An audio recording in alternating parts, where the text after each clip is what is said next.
What's up everybody, Big D here. It's time to review Night at the Museum, Secret of the Tomb, which is the third and final installment in this hit and miss franchise, shall I say. I'm not going to spoil anything for you guys. I'm just going to do my pros and cons on whether you guys should see it or not.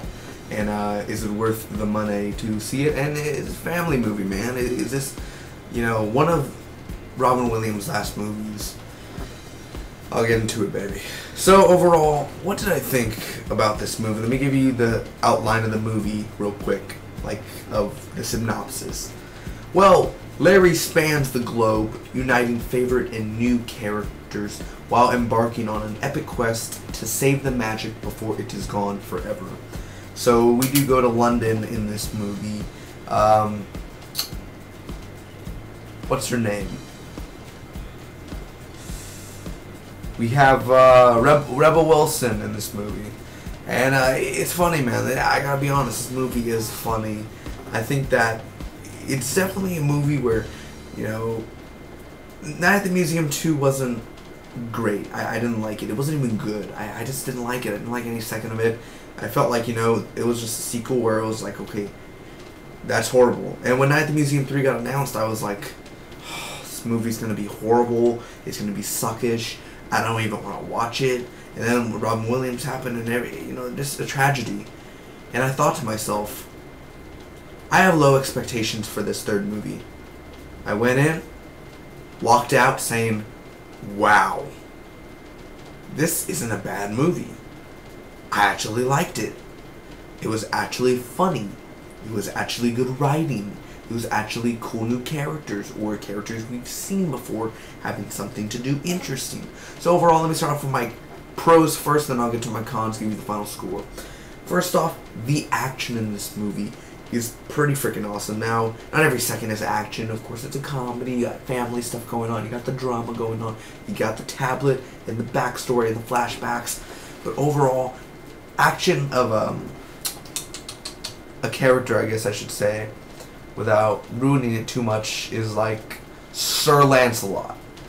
And, a guy named Sir Lancelot, definitely a really cool character. If you see the movie, the action, there's sword battles.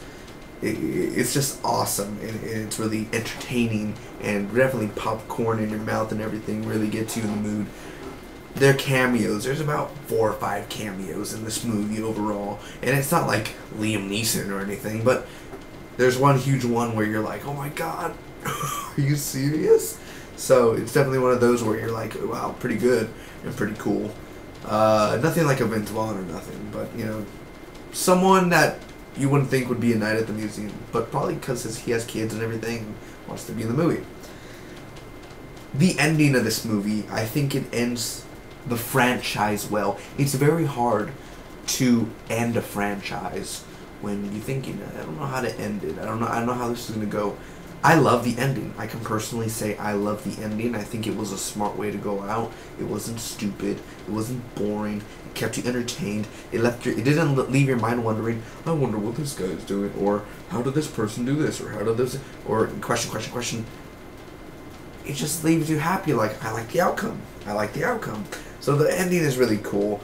The music in this movie is a little Dirty Dancing music for the movie Dirty Dancing. Some London music. It's really cool. There's some pop music. There's some rap music. There's some, hit music. It's really cool. Really awesome. There's some 80s music, some 70s music. It really keeps the time going. I like the plot. I just simply like the plot. I like how they go to London. All the time sequels go to London and all that, or China, and it's just horrible. This one actually fits well. It's not all in London, the whole movie, but for most of it is. The effects in this movie aren't bad. There wasn't one scene in this movie where it took me out and I was like, oh my god, that's fake. The effects were really good, and I think they went out with a bang. It's funny. Ben Stiller, this is the first movie that Ben Stiller doesn't get on my nerves. I love Zoolander, I love Tropic Thunder, I love etc, movies of him, but he gets on my nerves all the time. This movie, he didn't get on my nerves. This movie actually kept me interested and in depth with the characters. Now overall, the cons. Let's just say, you know, it's a comedy, it's a family movie and everything, so there is going to be some sort of resolution to the problem. All I can say is that, let's just say the final thing that you have to do in order for the resolution to begin, it was so simple, something so easy, something so quick that you didn't have to do an hour and 40 minutes of a movie. It could have been just like, alright, boom, problem solved. One of those, but it kept on going, and I love because you get to see different time periods. There's a snake battle on this one. You know, just you see it from the trailers and everything. There's different battles and there's different cultures in this film. But overall, the resolution, the final product of how the resolution happened, kind of was like, oh wow, that was lazy writing in a way, in my opinion. Ben Kingsley in this movie, man, he is not a cameo. He's one of the father of the characters. I won't say who. Probably easy to tell. Ben Kingsley is an amazing actor. You're gonna make a drama movie, you gotta have Ben Kingsley in there. There's no question, no doubting about it. Ben Kingsley's the man for the job. Great, award-winning actor.